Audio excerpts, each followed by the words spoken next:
One of the things I happened to read while I was writing this book was an article by Elif Batuman in, I think, the London Review of Books, where she was writing about creative writing classes and the creative writing industry. And just as an offhand remark, she talks about how so many of the people coming out of these classes write what she described as techno-modernist Holocaust novels. And that was really unpleasant for me to read, because I realised that's an incredibly concise and encompassing description of the two books that I've written. I've effectively written two techno-modernist Holocaust novels. I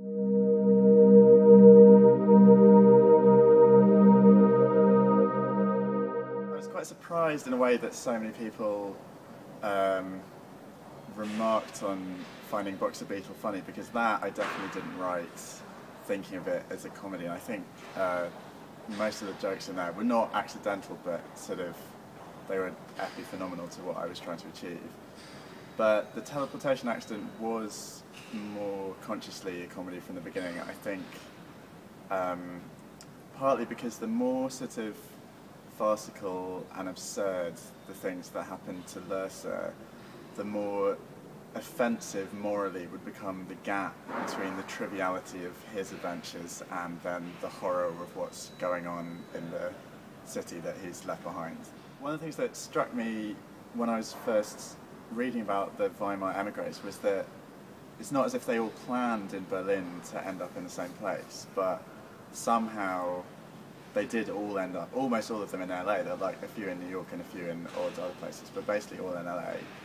And in a way, and I was reading that and thinking, in a way that must have been quite nice to see old friends, but then in your 20s living in London where all your friends would live, you do spend an increasing amount of time trying to avoid like ex-girlfriends and people you dislike. So it made me think that a lot of the sort of liberating effects of leaving your home behind would actually have been negated for those emigres when they arrived in Los Angeles and found that all the people they knew and were possibly quite happy about leaving behind were living like in the same neighbourhoods as them. But then obviously those coincidences are also very useful to a novelist, because it means you have a legitimate reason to bring back all the characters from the beginning of the book, and you don't have to find convoluted reasons for them to all be in the same place, like they're all in LA, because they really were all in LA. Three characters that I knew from the beginning that I wanted to make prominent were, first of all, a character based on Christopher Isherwood, because I love Isherwood's writing, and of all the people who made that journey from Berlin to Los Angeles, he's by far the most prominent of the people writing in English who did that, even though he was English, so he wasn't an emigre like the others, or not in the same way. His writing and his diaries captured that so well, so I wanted an Isherwood figure.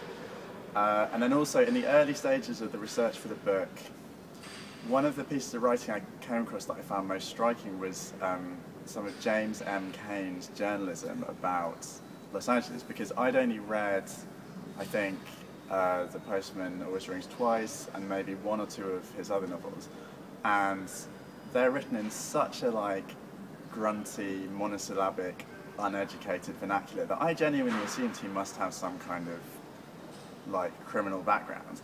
But then you read his non-fiction journalism and it's so sort of florid and effete and sardonic that you realise the voice in The Postman Always Rings Twice, although it's brilliant, is completely artificial, and I was really surprised by that. So that became one of the jokes of the book, this noir writer who writes these incredibly gritty novels but is actually a total fop. So I wanted a James M. Cain figure as well. And then I guess the central character, it was going to be a German going to Los Angeles, obviously someone from the arts, because all the most interesting people were from the arts.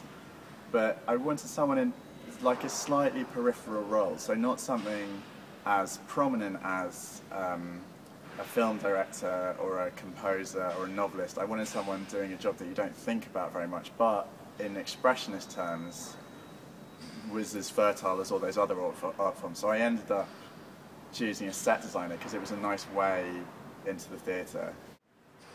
This book is sort of pathologically involuted, so my treatment of the idea of history, like my treatment of the Holocaust, is kind of dispiritingly self-referential. And it's about the way that most historical novels, the structure of them is basically a love affair torn apart by larger historical forces. And that was the plot of my first book, really. But I was thinking about that and thinking, that doesn't actually happen that much. I mean, it happens, but like, none of my breakups have been the result of larger historical forces. Like, most of the breakups that happen in the world are not the result of larger historical forces. So it's just, it's a bit of a lie to write novels as if, you know, every love affair would be happy if it weren't for, like, macro politics. Four factors that influence the way I treated anachronism in this book. So the first was when I first encountered Mason and Dixon by Thomas Pynchon, which to this day I haven't finished, but I read it when I was a lot younger, or I read the beginning when I was a lot younger, and when the Reverend Cherrycoke turns up, you know, I wouldn't have been that surprised if I'd read more widely at the time in postmodern fiction, but at the time I was just so struck by the destabilising effect of having this contemporary thing in a narrative that is otherwise so meticulously 18th century or whenever it was. And I really loved that, and it always stayed with me. And then the next thing was, when I was doing the first research for this, reading about Brecht and a lot of those other Weimar figures. Brecht wore check shirts and a leather jacket and did loads of coke, and I thought, nothing has changed, because I was working at a fashion magazine in the early stages of researching this book, so going out in East London a lot and thinking, nothing has changed. And then around that time also I went to this exhibition at a big warehouse in Peckham, and I was walking around with my friends, and all the art was terrible, as it so often is, and thinking, this is meant to be a really fertile time and place. I've heard so much about all this. Why is this not better?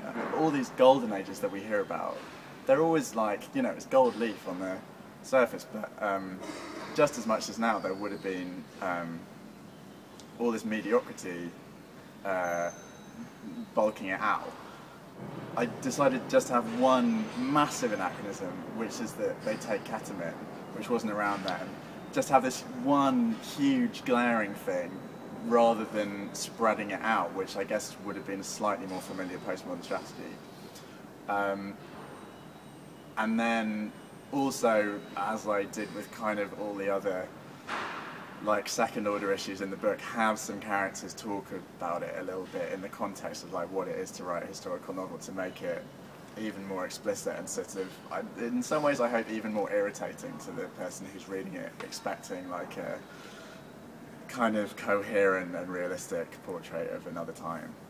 After this one, I wanted to grow up a little bit as a writer and maybe start writing books that weren't quite so flippant and had a bit more kind of internal coherence and dignity and seriousness. And it remains to be seen whether or not I'll actually do that.